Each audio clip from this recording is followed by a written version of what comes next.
Try not to. I want to, but I won't. Welcome to Poets House, and welcome to tonight's program. It's a Passwords program with Kevin Young speaking on Bob Kaufman. For those of you who are new to us, to Poets House, we are a literary center and a library. More specifically, we are a meeting place for poets and readers of poetry.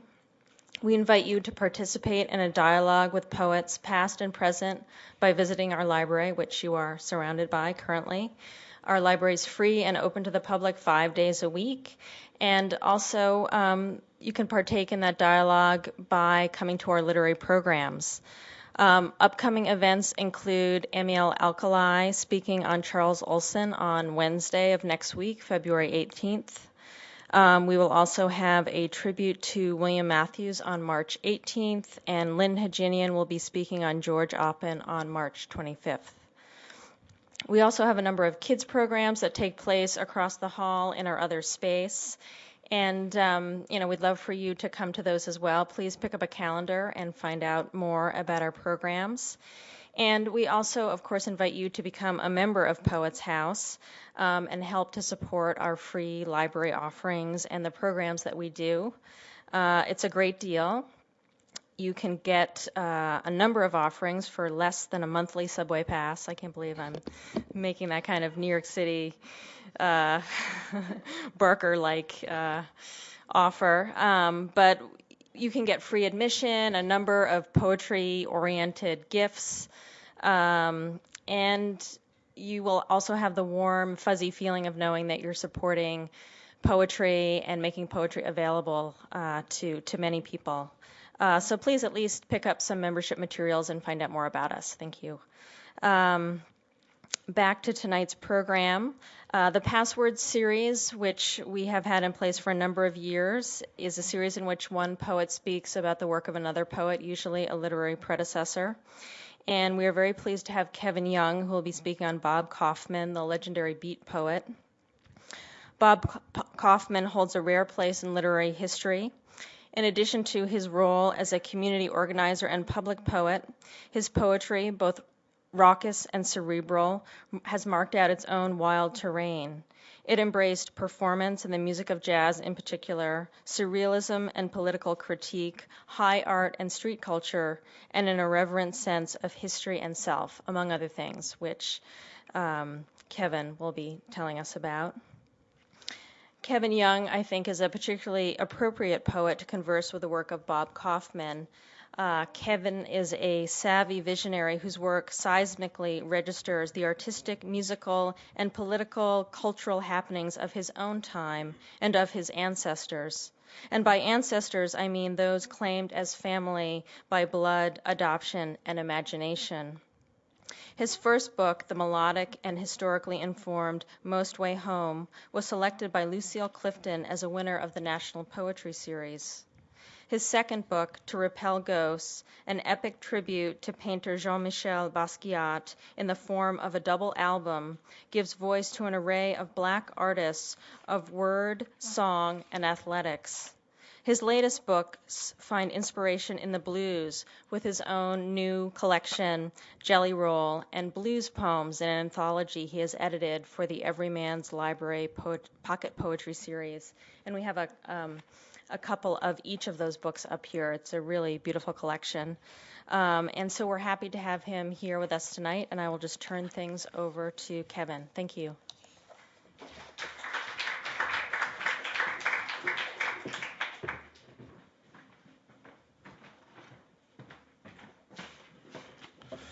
Hello, good evening. Thanks so much for coming out, and thanks to Poets House for having me. I like that you don't have an apostrophe in Poets. Thanks to Suzanne Wise for that great introduction, for bringing me. I'm afraid she scooped everything I was going to say about Kaufman, but I'll try and proceed. Anyway, I've written one, but I'm going to veer from it, written a talk, that is. So I'll just start. Right now it's called Broken Giraffe, which is taken from a title of a poem, Bob Kaufman, the Song, and the Silence. It's hard to know how to begin talking about Bob Kaufman, poet. Should we talk about his beginnings in New Orleans and his connection to a blues and jazz tradition? His time in the Merchant Marine, which as he spoke of it began through reading, his vocation as a poet. Or Kaufman's wanting to be anonymous and forgotten. Or should we start with his stance as an oral poet, as a poet who rarely wrote down his work, which survives as much from others writing it down and rescuing it as from his composing it? Perhaps I should begin with my poetic relation to Bob Kaufman. He's one of the people I feel like I adopted, which began at least in part with the Dark Room Collective, a Boston-based black writers collective I was part of in the early 1990s.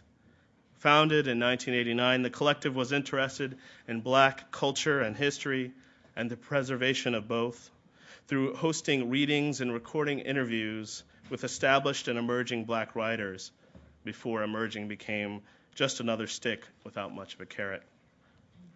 For us, Bob Kaufman was an avatar of sorts, an incarnation of poetry in what may be called its purest form, or perhaps, most accurately, its most useful impure form, complete with a sense of music and line not found in many.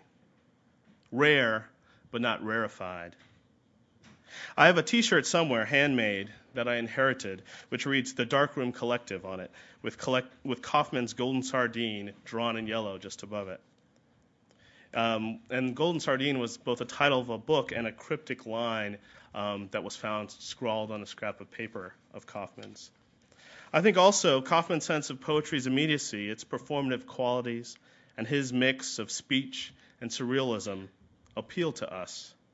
He was one of the few people I know who could put the phrase poet after his name, which is what he did in a poem letter reprinted at the end of his second book, and I think you have it there in your handout, and have it stick. He was so dedicated to poetry that he didn't write it down. He was so much of a poet that he committed a vow of silence for over 10 years, from Kennedy's assassination to the end of the Vietnam War. So this was a poetic and a public silence. He didn't write and he didn't speak. I'll talk about that a little bit later. While others were out in the street protesting or in the VW van dropping out and dropping acid, Kaufman was silent, which, as we'll see, is one kind of crucial protest, perhaps the most crucial. But for now, let's stick with what Bob Kaufman meant to me as a young poet, which was plenty. Thinking back on it, my internalized sense of what the important themes are and what they should be comes in part from Kaufman. Music, silence, and noise was my recent answer to an interviewer asking what I thought my own themes were. And in rereading Kaufman, I see the presence of all three.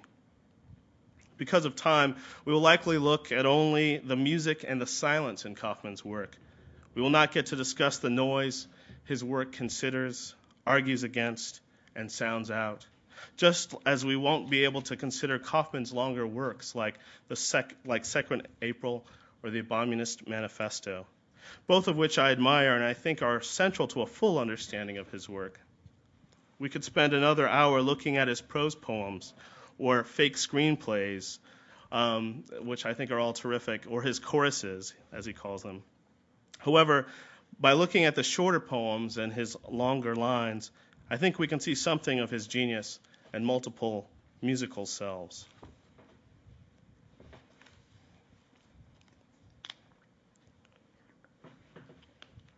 Excuse me. I should say that I've written on Kaufman before, even getting a small grant while in college to consider his legacy in the summer of 1991. With its $500, I went to San Francisco, where Kaufman spent most of his adult life, with a full intent to interview folks who knew him. After crashing with friends in Oakland, after rotating off the futon in the Berkeley apartment I shared with 4 other guys, plus the generous house sitter of a pot dealer who was off making some deals, I ended up, and someone is here who rotated off that futon, but I'll let them remain anonymous. I ended up with an August sublet shared with 4 stinky cats and 2 guys I didn't know. One nice, one something of a racist. When I once complained about the rats that would sometimes scratch below the floorboards all night, He mentioned they might nest in my dreads. I lived in what was called the Lower Haight, but used to be the Fillmore, the lively black neighborhood and street that stretched north from Haight Street and below and east of what became Haight-Ashbury, and that had been urban renewed mostly out of existence by the 1970s. They built a highway through it. And most of the businesses left, as often happens. By the time I got there, there were some divey reincarnated bars and a few artists, or more accurately, slackers. There was still dangerous enough that one night I was near mugged on my corner, and that sitting in one of our favorite hangouts, Hotel Casa Loma, which was a hotel with a bar attached to it, you could see more than your share of fights and car crashes. A few years ago, I went back there, and there was to the Lower Haight area, and there were SUVs like parked on the curb, and it was a law school party or something, and they had the door open, which just instinctively freaked me out. So I stood outside and because I couldn't bear the party, and took the young esquires' IDs. I checked for them as if I was the bouncer. I enjoyed living in a traditionally, though not traditional, black neighborhood, however different it had grown, but it wasn't so different from the Mattapan that my aunt and uncle lived in since the 1960s. That was the summer when Eric G. and the DFCs, which was a hip-hop group from Detroit, does anyone remember them? I don't think so. They had this great hip-hop song called No Future in Your Frontin' that had this Middle Eastern chorus sample that was like, it was like an alarm clock would wake you up. It was a great time. If I had to name the somewhere I lived, it was that roving neighborhood, Bohemia. This, I suppose, I shared, albeit superficially, with Kaufman, and later with Jean-Michel Basquiat, who I began to write about soon after. It was enough for me then to share the same air that Kaufman had. But I didn't think of it that way then. I was simply living the life I hoped might lead me to a life of writing. Black Bohemia, like Black Surrealism, is a topic that deserves more and mo better deserves more and mo better written about it. In terms of books, I can think of only The Big Sea by Langston Hughes, or How I Became Hetty Jones by Hetty Jones, and perhaps When Kafka Was the Rage by Anatole Broyard. The race is not quite mentioned by Broyard, who was then passing as white. Race, I suppose, is what some think isn't discussed in Bohemia, though that was exactly not my experience.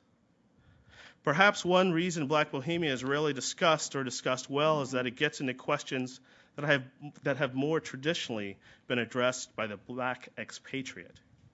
Further, perhaps expatriate life is where thinking of Black Bohemia begins, with exiles like Baldwin, Wright, and Du Bois, not to mention jazz musicians from Bricktop to Dexter Gordon.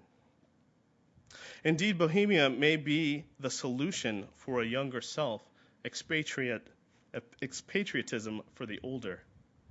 Bohemia is often what is being rejected by black folks in favor of self-imposed exile, whether moving uptown as Amiri Baraka did, or abroad to Paris, and then literally Timbuktu like Ted Jones did. And as you know, Ted Jones is another person like Kaufman who wrote as a black surrealist and was aware of that term and wrote about that. Another great aspect of Ted Jones is that he used to be a beatnik for rent. People might know that. And he would rent himself out for parties and had a service here in New York. And so self-exile may seem redundant for the black writer, or perhaps it's a case of rejecting Bohemia before it rejects you, whether from the natural limits of artistic community or the painful limits of a perceived America. But as Hughes or any other number of artists points out, black community and Bohemian community overlap, confront, complement, distract, ignore, and often are no different than each other. The life of the jazz musician is just one example of a life without labels, but not without race. Certainly, it seems, Bohemia never meant the absence of blackness for Kaufman, as Kaufman's work is infused with blackness, which is to say music and silence and noise. A brief bio. Like jazz, Bob Kaufman was born in New Orleans, and he was born in 1925. Kaufman often claimed to have been half black and half Jewish, But his brother has said that that's not true, that his distinctive last name came from a Jewish grandfather or recent ancestor. In any case, Kaufman often identifies with Jewishness, I think, to highlight his stance in an America that regards both Jewishness and blackness, especially in post-war America, as outsider identities.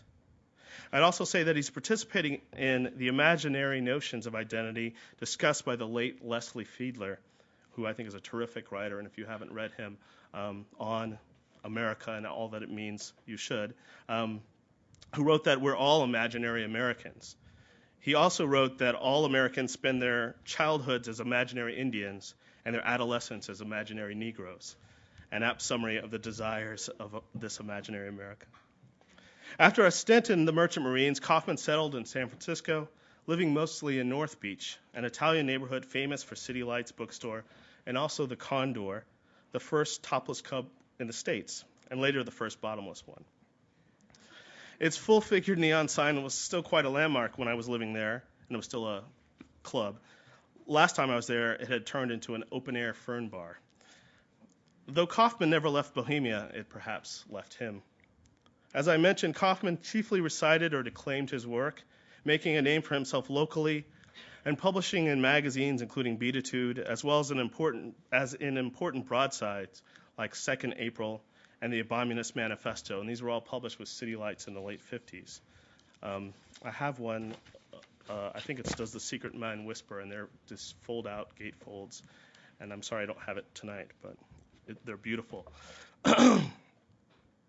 Through readings, Kaufman then took Harvard, New York, and even France by storm, where he was called the Black Rimbaud. He published only 3 books in his lifetime: Solitudes Crowded with Loneliness, New Directions, 1964, and Golden Sardine, City Lights Pocket Poets Series, number 21. And this is my copy of it, published in 1967. And you can sort of see that sort of his change from, you have, I believe, the picture of him as a sort of young, very good-looking guy, to this is just 12, 15 years. Well, I don't know when these pictures were taken. I assume it's the 50s, but this is certainly by 76. Besides Kennedy's assassination and City Lights, if I didn't say so, Golden Sardine appeared in 67.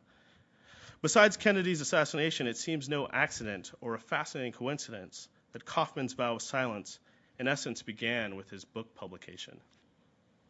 So in 63 is when he took his vow, and that's when his book came out the next year. Kaufman's last book was Ancient Rain, published in 1981. He died in 1986, survived by his wife Eileen and son. In a recent interview in the New York Times magazine, even his son spoke of being unsure of his legacy, frustrated by folks telling him Dad was a genius when he didn't always have pleasant memories of the poverty and instability of life as a poet's son. Indeed, Kaufman is often credited with inventing the term beatnik. At the least, he best embodied it, not as what Norman Mailer wished, a white Negro. I don't know if you know that essay, but instead as, quote, a black Negro and imaginary Jew, an exile even from the beat poets. He often falls out of black and beat anthologies alike. He's rarely mentioned in either experimental anthologies or the recent spoken word revival, though he was both before they were popular or a sales category. Surely Kaufman experienced Ginsberg's Negro Streets quite differently, not seeking out madness or its cure, but instead suffering police harassment, frequent arrests for vagrancy, and on several occasions given involuntary shock treatment while in custody. Kaufman's 3 lone volumes were like Bibles to me then and now, and they're how I learned to love him, though there's now Cranial Guitar, which we have here tonight, which contains uncollected poems and reprints the whole of Golden Sardine and includes selections from his other 2 books. When I was looking for Kaufman, the book's elusiveness, especially Golden Sardine, was part of its appeal, not to mention indicative of something of Kaufman's character. One of the most powerful poems in Solitudes Crowded with Loneliness, one of those titles Kaufman only he could get away with, and that upon further reflection renders a nice series of reversals and revisions, getting us to think of the difference between a crowd and solitude, between a voluntary aloneness and the isolation found even in a crowd, is Jail Poems, a series of 34 sections or shorter poems that begins, I am sitting in a cell with a view of evil parallels, waiting thunder to splinter me into 1,000 me's. It is not enough to be in one cage with oneself. I want to sit opposite every prisoner in every hole. In what feels like solitary confinement, Kaufman's loneliness is clear, made all the clearer by his desire for expansiveness, to be many selves, to sit opposite every prisoner in every hole. He's writing to be heard, literally saying later on, hear me now, always here somehow. As the poem shifts between being heard and being here, they're spelled differently on the page, meaning both in jail and being alive, a shift that occurs differently on the page than from simply being heard aloud, Kaufman makes his presence known in the absence of justice.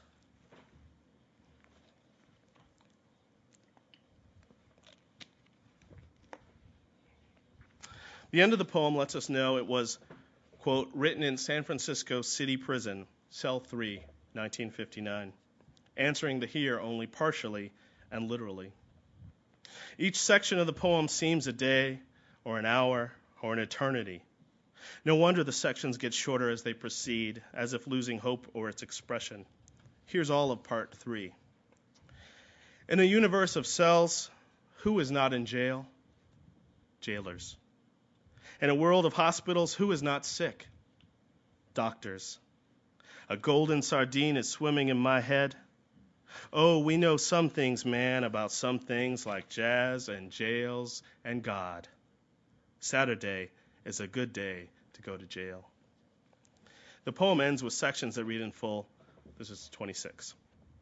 I sit here writing, not daring to stop for fear of seeing what's outside my head. 27. There, Jesus. Didn't hurt a bit, did it? And finally, 34. Come, help flatten a raindrop. The whole has the feeling not just of being written, but has the urgency of speech. It's the utterance of the prisoner, furtive and filled with a wish for freedom and survival. I'm reminded of George Jackson or Jean Genet or Ezra Pound or Brayton Breitenbach. I remember reading about Breitenbach's years in South African jail and his daily writing, which each night was removed by the guards. He called it pure writing for survival. He had no notion he would find it if and when he got out. And there's a sort of quality, that urgency, that presentness, I suppose, in those jail poems, which I think are amazing. On the outside, of course, here, there are other kinds of guards, often unseeable, who remove writing not necessarily from our shelves, but from our cultural memory. Kaufman's work, in fact, dares us to do this. To forget him, as an introduction to Ancient Rain says, he told the editor he wants us to. His poetry dares us that too. Consider Unholy Missions, which I'll read. Unholy Missions. I want to be buried in an anonymous crater inside the moon. I want to build miniature golf courses on all the stars. I want to prove that Atlantis was a summer resort for cavemen. I want to prove that Los Angeles is a practical joke played on us by superior beings on a humorous planet. I want to expose heaven as an exclusive sanitarium filled with rich psychopaths who think they can fly. I want to show that the Bible was serialized in a Roman children's magazine. I want to prove that the sun was born when God fell asleep with a lit cigarette, tired after a hard night of judging. I want to prove once and for all that I am not crazy. Kaufman's desire to be anonymous and buried in the moon is both ironic and sincere, as is his wish to prove heaven false or himself not crazy. It is a blues irony, fingering the jagged grain between desire and its fulfillment, between tragedy and comedy.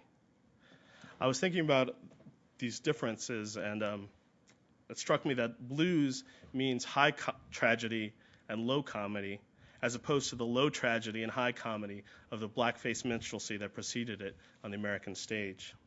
But I'm also interested here in Kaufman's long lines, which, to my mind, are both a kind of blues line and an influence on the wannabe bad boy jazz of Ginsberg and many of the other beats. If they don't predate Howell, they also certainly are interested in something different. Not quite breath, as Ginsberg described his line, I think effectively, but music. Where Ginsberg's line is about the body's pace, he says at the start of Howell, I saw the best minds of my generation destroyed by madness, starving, hysterical, naked, break, dragging themselves through the Negro streets at dawn, looking for an angry fix. Kaufman's is about a kind of turning often found in the blues. The blues turn between its repeated lines and the kicker. I'm thinking of how people traditionally think of the blues as being a three-line form with the first line, the second line repeated, and then the third line being the kicker. All that happens within Kaufman's line, or right after. So each line becomes a series of leaps and reversals. We'll look at this a little bit more. In this, he reminds me of the fact that the caesura is in the middle of the caesura in the middle of the blues line. I hear the blues line slightly differently, and I usually hear it as a separate line. So, like when Robert Johnson sings, I've got a kind-hearted woman, she studies evil all the time, which obviously is a reversal and a turn even there. Traditionally, we would think of that as one line, but in my reading of it, it's two lines. Either way, there's a break in the middle. There's a pause where it's not just one turn, but there's a series of turns, either within the line or at the end. There are several examples of this from all of Kaufman's books. One of my favorites is Heavy Water Blues, which I published in the recent blues poems. And I think you have that in your handout.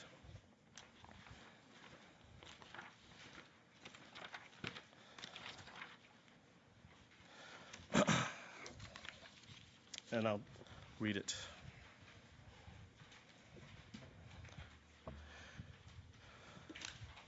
The radio is teaching Heavy Water Blues. The radio is teaching my goldfish jujitsu. I'm in love with a skin diver who sleeps underwater. My neighbors are drunken linguists, and I speak butterfly. Consolidated Edison is threatening to cut off my brain. The postman keeps putting sex in my mailbox. My mirror died and can't tell if I still reflect. I put my eyes on a diet. My tears are gaining too much weight. I crossed the desert in a taxi cab only to be locked in a pyramid with the face of a dog on my breath. I went to a masquerade disguised as myself, not one of my friends recognized. I dreamed I went to John Mitchell's poetry party in my maiden-form brain. Put the silver in the barbecue pit. The Chinese are attacking with nuclear restaurants. The radio is teaching my goldfish jujitsu. My old lady has taken up skin diving and sleeps underwater. I'm hanging out with a drunken linguist who can speak butterfly and represents the caterpillar industry down in Washington, D.C. I never understand other people's desires or hopes until they coincide with my own. Then we clash. I have definite proof that the culture of the caveman disappeared due to his inability to produce one magazine that could be delivered by a kid on a bicycle. When reading all those thick books on the life of God, it should be noted that they were all written by men. It is perfectly all right to cast the first stone if you have some more in your pocket. Television, America's ultimate relief from the Indian disturbance. I hope that when machines finally take over, they won't build men that break down as soon as they're paid for. I shall refuse to go to the moon. There's the moon again. Unless I'm inoculated against the dangers of indiscriminate love. After riding across the desert in a taxi cab, he discovered himself locked in a pyramid with the face of a dog on his breath. The search for the end of the circle, constant occupation of squares. Why don't they stop throwing symbols? The air is cluttered enough with echoes. Just when I cleaned up the major for the wise men, the shrews from across the street showed up. The voice of the radio shouted, "Get up, do something to someone," but me and my son laughed in our furnished room. So, I love that poem. You can see some of the turns in there, even just, the search for the end of the circle, caesura, break, constant occupation of squares. There's always these turns in his work. But what makes this a blues is, again, the mix of emotions throughout of humor and despair and of the strange hope of the ending. I should also say in the blues poems anthology, I was reading all these blues poems and I came across a poem by Wanda Coleman called Heavy Daughter Blues, where she's riffing off him and even has jujitsu and all these things in it. And then there's a poem by Terrence Hayes, and I'm spacing on the name of that off the top of my head, but that takes after Wanda Coleman and has a lot of the same sort of techniques. So it's sort of a mini genre almost that Kaufman has created with these leaps and jumps.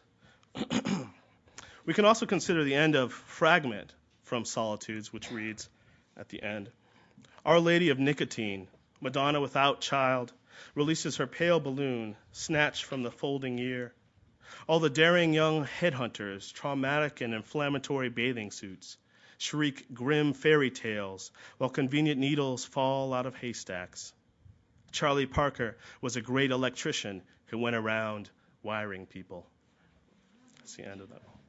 And I was struck reading that again, just all the turns in it. I mean, Our Lady of Nicotine to, Charlie Parker was a great electrician, or shriek grim fairy tales, little puns. And there's sort of a nice echo of the drug, or I guess it's almost like a prescience of it. The convenient needles fall out of haystacks, and then we get Charlie Parker. So those kind of leaps, I think, are crucial to Kaufman. As the last line indicates, the Charlie Parker line, not just blues but jazz, particularly bebop, influences Kaufman. He even named his son Parker and carried him in a clarinet case. It's true. I don't know, but apparently it's true. And it outraged people, of course.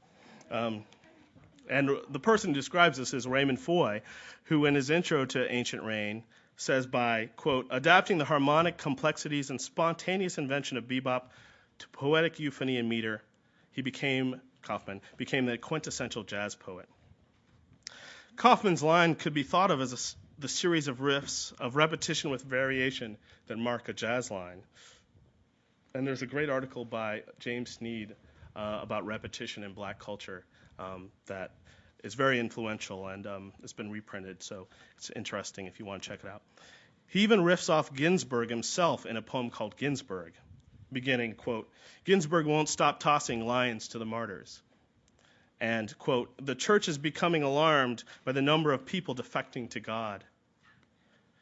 But I'm most interested in his line, I am not an eye, secret wick, I do nothing, light myself, burn.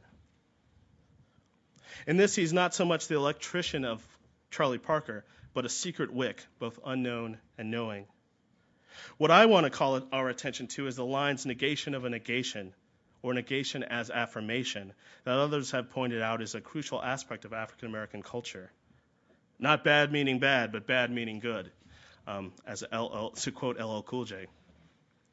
Likewise, Kaufman often reverses not just our expectations, but our very terms, defecting from church as heroism, anonymity as beatitude, even defining jail by who is not there, jailers. Even the term black, of course, is a reversal, adopting a previously negative term to turn it beautiful.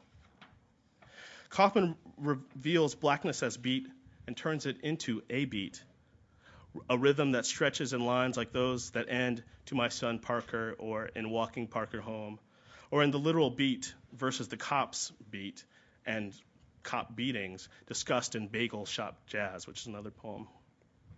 Bop, of course, can mean also a beating, and is the name of a black form begun at Cave Canem, the Black Writers Workshop, and named not just for, and there's a manifesto that goes with it, and it's named not just for the music, but for a strut bopping down the street, a sound, and a reference to the violence of those self-same, quote, guilty police who arrive at the end of Bagel Shop Jazz. Let's see. Often Kaufman's poems tell a story. Grandfather Was Queer Too is the title of one of them. But they are just as content to be a fragment, a figment, results of a lie detector test, a fractured fairy tale, such as Song of the Broken Giraffe, which ends, yes, beyond a shadow of a doubt, Rumpelstiltskin was emotionally disturbed. Or even as one of my favorite titles have it, novels from a fragment in progress.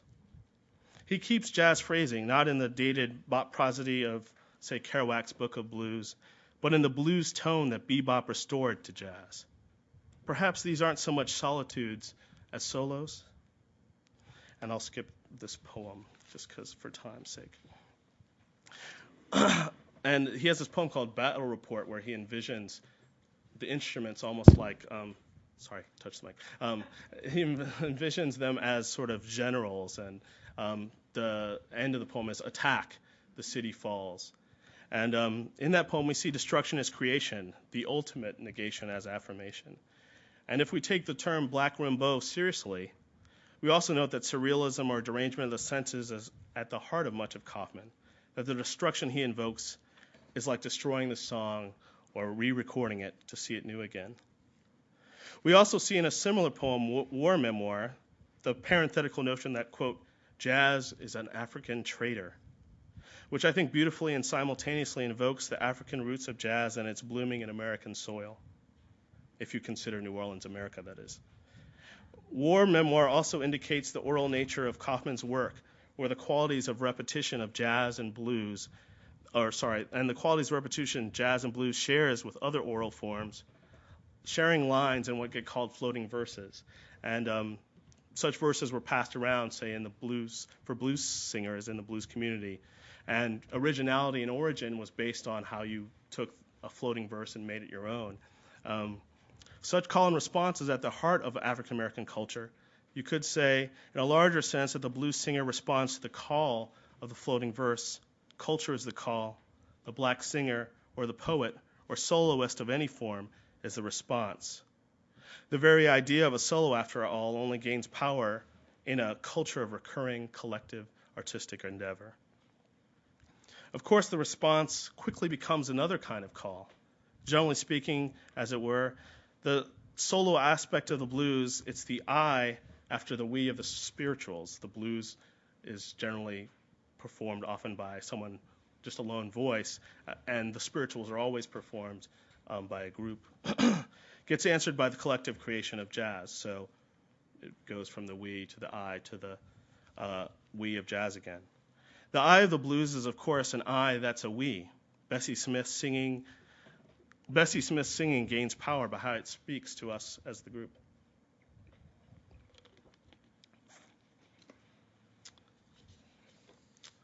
Kaufman himself is a collective and an I, a soloist and a small combo all at one.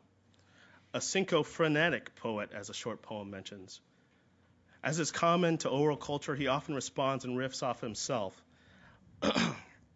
There's one poem that says, jazz, listen to it at your own risk. It starts a poem called War Memoir, which in Golden Sardine appears in a different form as, oh, jazz, oh, War Memoir. Don't listen to it at your own risk.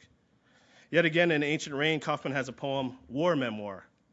Jazz, don't listen to it at your own risk, whose chief difference from Oh Jazzo is that it ends with, and we listen and feel and live, instead of, and die. A big difference, but one that Kaufman seems to say is how we look at it, such reversals being quite natural to him. And let's take a look and sort of start to wrap up with another poem, a list of everything the poet isn't, which is in your handout. So,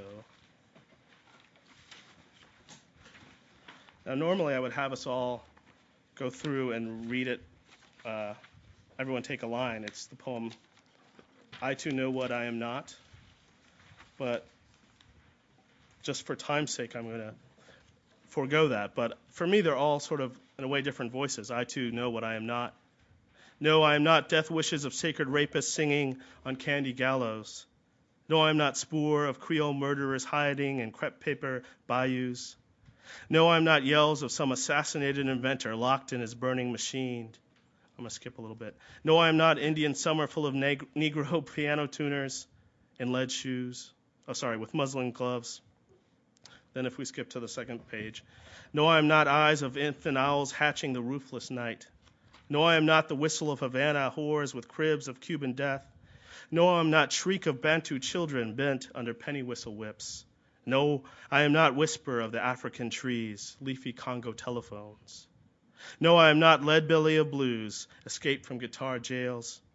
No, I am not anything that is anything I am not. And what I think is interesting is the way that he's sort of riffing here off The Negro Speaks of Rivers and I Too Sing America by Langston Hughes. And that his approach is exactly the opposite of saying, I am this, I am that. He's saying, no, I'm not this, no, I'm not that. And there's a sense in the case of, say, Leadbelly, that he's not negating Leadbelly. And of course, in order to negate him, he has to first invoke him. No, I'm not this thing that he then sort of rejects. But one view of Leadbelly, the same one, say, that John Lomax wanted, where he wanted to keep him performing in prison stripes even after he'd been freed. There's sort of a lot of paradoxes there because, of course, Lomax helped get Leadbelly free, but Leadbelly preferred to perform in his suit and eventually left Lomax, who he worked for as a butler. Kaufman, too, proceeds by paradox, as does the blues, and even as Hughes does in Singing America that might not value him. So I just have a little more to talk about. Such negations and reversals, happening as they do in language, are even more dangerous than those of jazz, which Kaufman knows can silence a city. Jazz, listen to it at your own risk. Jazz, don't listen to it at your own risk. Even that risk or its realization in jazz can be reversed. Such reversal happens also in terms of race, and you have the letter from Sardine where he returns to San Francisco after being in New York, only to find he's on a blacklist. And he asks, why are all blacklists white? This is written right before his Buddhist vow of silence, and some have written about this silence to say that he was silent all right, except to ask for drugs. And drugs, of course, are another kind of silence. Buddha means grass, after all. In The Ancient Rain, I'm just going to quickly talk about a poem called Oregon. His poems find full fruition, I think, in poems like Bonsai Poems and a poem called All Those Ships That Never Sailed. Indeed, Kaufman broke his silence in 1975 by reciting the speech for Murder in the Cathedral and his poem, and he then went into the poem All the Ships That Never Sailed, which is a mix of modernism, martyrdom, and what I take to be a take on the middle passage. It also includes the poem Oregon, one of my favorites. In it, the word Oregon is repeated until it becomes not so much a place as a word, and not so much a word as a sound he fills with meaning. And you can see it here on page 58 of your handout. I think it's the second page, third page.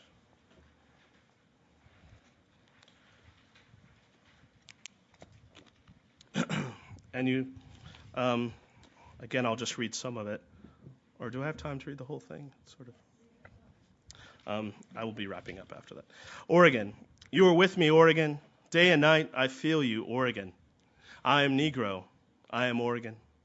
Oregon is me, the planet Oregon, the state Oregon, Oregon.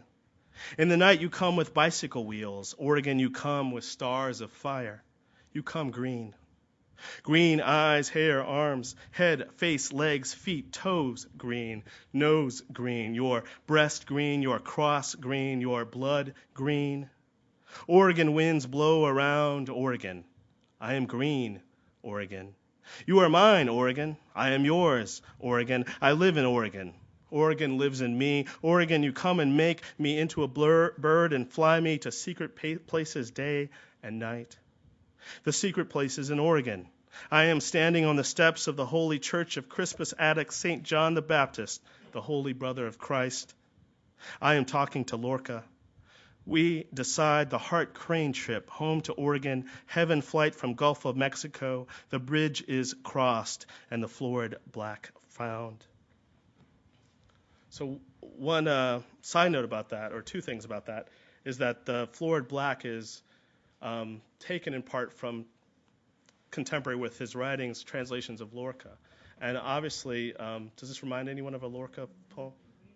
Yeah, Green, I Love You, Green, the sleepwalking ballad. And I think there's this beautiful sort of turning of that. And then with the poem across from it, Untitled, the sun is Negro, the mother of the sun is a Negro, the disciples of the sun are Negro, the saints of the sun are Negro, heaven is Negro. You sort of see how Oregon gets transmuted, and Negroness and Oregonness are twined and sort of transformed, and it's sort of the ultimate kind of reversal, which I love. So if you reverse the letters. Sure. Yeah, it's a anagram, definitely. And I think that by rewriting Even Heaven, he manages to make it not just a place disproved, but improved, a place where Kaufman is included and not anonymous.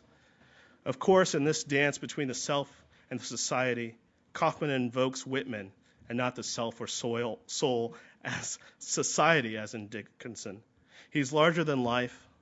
He is also like Rimbaud in that he gave up writing in a world more surreal than he could possibly make it. He also manages in Golden Sardine a language beyond words, or jazz if you prefer. And there might be a last handout called Krudi Sango. People have that? Someone want to read it, or should I? Okay. And then I'll end. Krudi Sango. De rat slug glalations flew goof baber, scrash show doobies, wago, walo, walo. Geed bop nava gleed nava, splee rider, highest, hydax axe, oh, oh.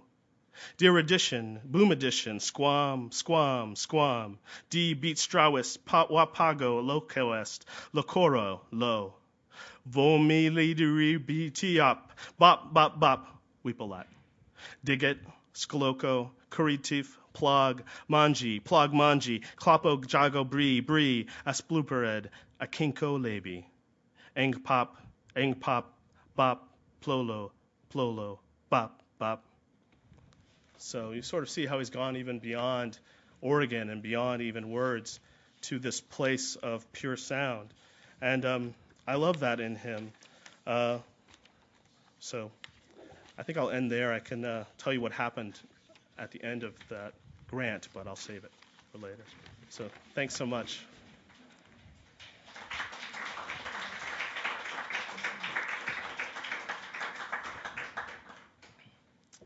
Are there any questions or thoughts? Yeah. Yeah. First of all, I enjoyed this very much. Oh, thanks. And secondly, I'm dying of curiosity how he was supported when he was quiet. When he was quiet? Yes. I suppose how he always was. I don't know if he was writing or he was married, and his wife certainly took care of him quite a bit. But he lived a very sort of scrappy existence by anyone's standards. So they moved around a lot and were kicked up, and he was often jailed. And was his son little when he was knocked out? yeah, I believe so. So I don't know, like that person said, some of his favorite words were "got any speed," or I think he suffered from addiction and other things. So it's I'm not exactly sure how much of a home he had or anything like that.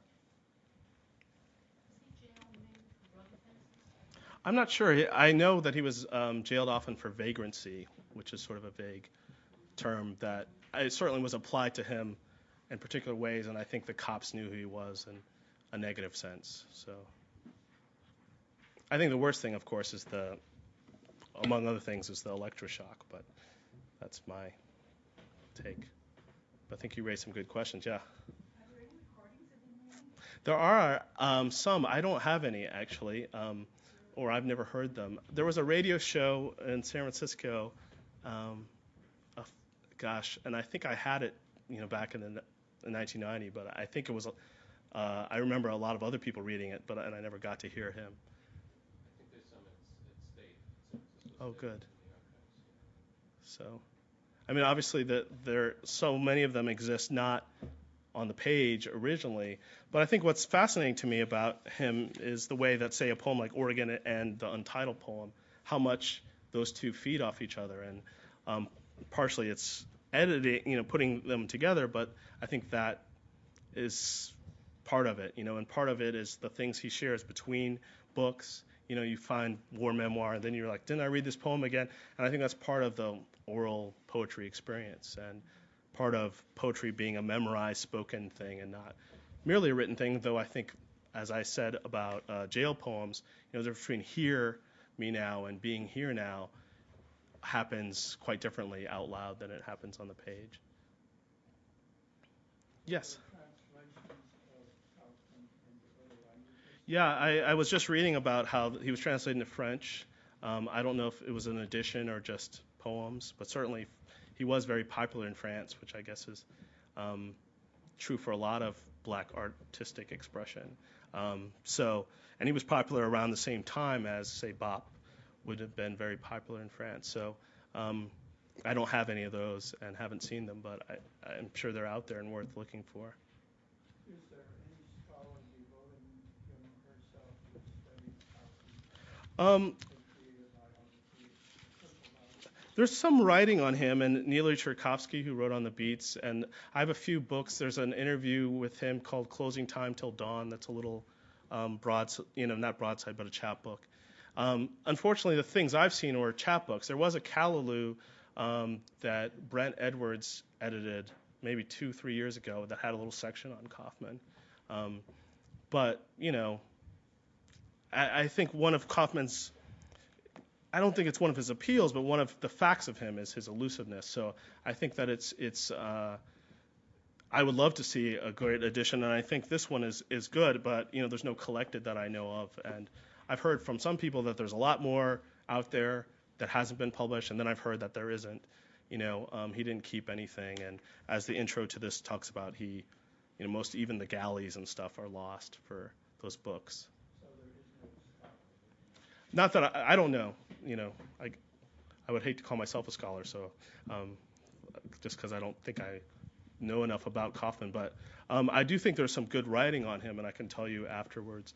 But excuse me, not so much. I mean, one of the things I was meant to do, 10 years ago, or 1991, was compile a bibliography, but I'm afraid it would have been sort of too short, and I ended up, in Kaufman style, going to local bars and writing, So that's sort of what, in a way think he would have been proud, but in a way I think he does deserve, obviously, a scholarly attention and a full collected or however. I mean, but I also love this little tiny golden sardine. I mean, it's so much this physical experience of it. Just like Howl, which was I think 4 or 5 in the series. This is 21 in City Lights, Pocket Poets. Is so much part of the experience of coming to Kaufman for me. When you were talking about at the beginning the Bohemia and expatriates, it made me think of extraplanetary things. Sure. Sun Ra and Sure. Samuel Delany and Octavia Butler and I mean Kaufman may be in some way kind of Conduit? conduit for that. Yeah. I don't know. I mean, do you have any thoughts on that? Definitely. I mean, even just those little bits and something as sort of the moon for him seems something quite different than it does for me, say, or might for Sun Ra or something. There's something very, he wants to be buried in an anonymous crater inside the moon. There's a sort of feeling that he's been there and he's scoped it out a little bit. So I think that's a common theme in black culture, especially sort of post-war culture, and the dream of space. And there's this great poem that's actually in the Blues Poems Anthology by Henry Dumas, who's another poet who's neglected and should be written more about, and was killed in a subway by a New York cop. And some people think, under dubious circumstances, let's say, he was shot in the back. And he writes about, there's a poem, I think it's called Outer Space Blues, and he says, people are scared of these aliens. Maybe I'll look at it. And he said, everyone's running away, but he says, he'll say it better than I could, if I can find him.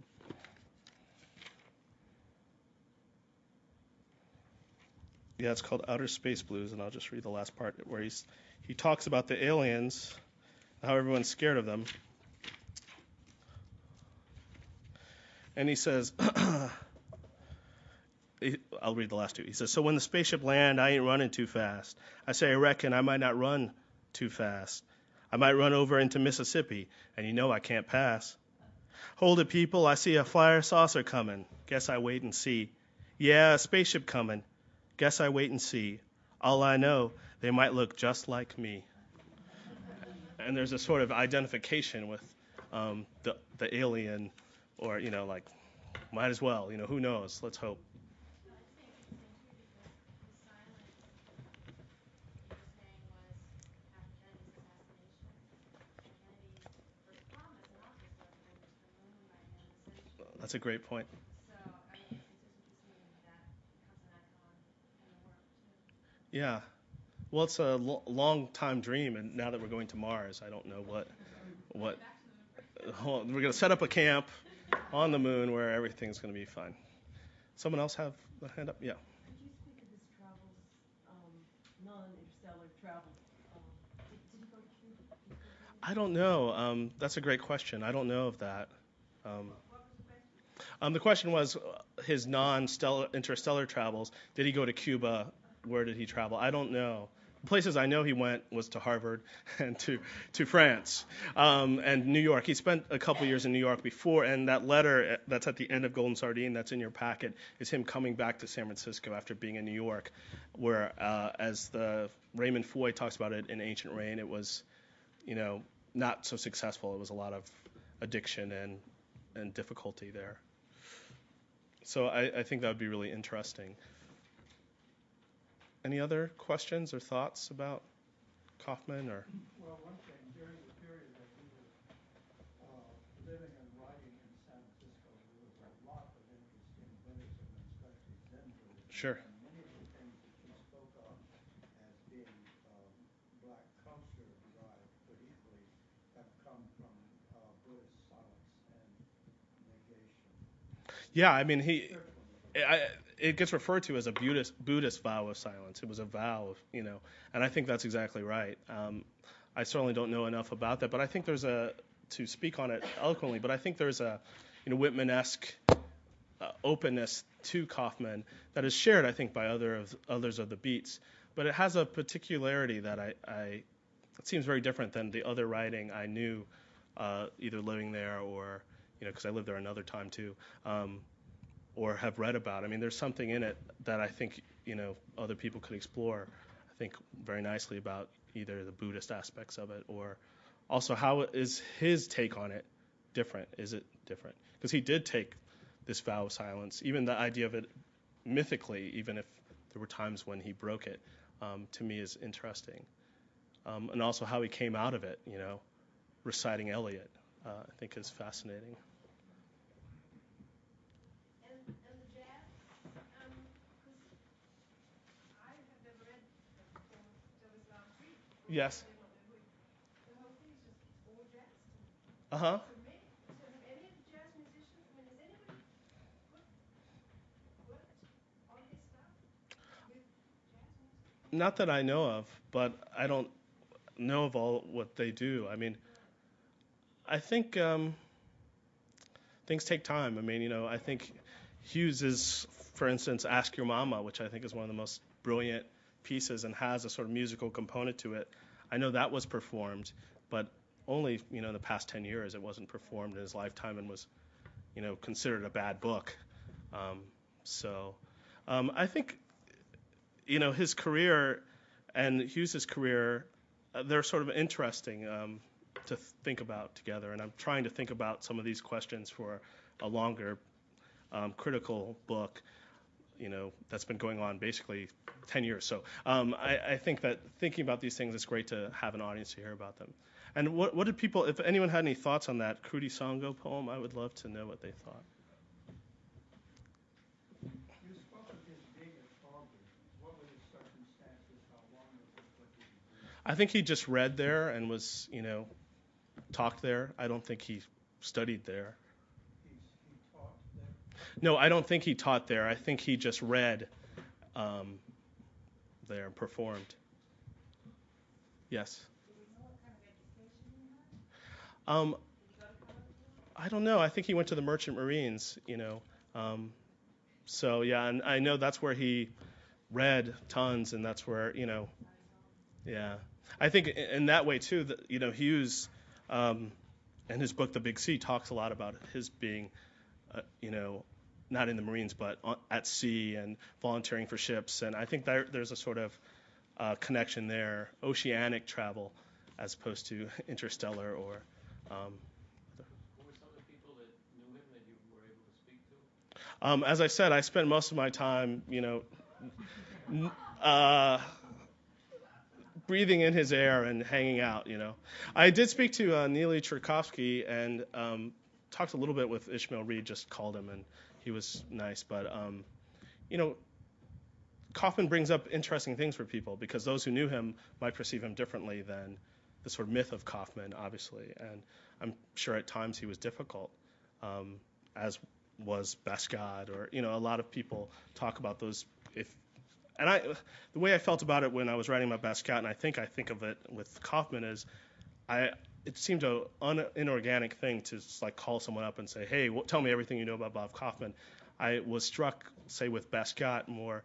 I would meet people and let them tell me their Basquiat story, and they were always interesting. And Kaufman was same thing. So I would look at Neely Tchaikovsky as somewhat a good resource for info on him. Jack Gershon. Okay. The person he came from San Francisco to New York with, he's alive and here in New York. Oh, who was it? He's a painter who does jazz painting. He's also from New Orleans, and his first name is Joe.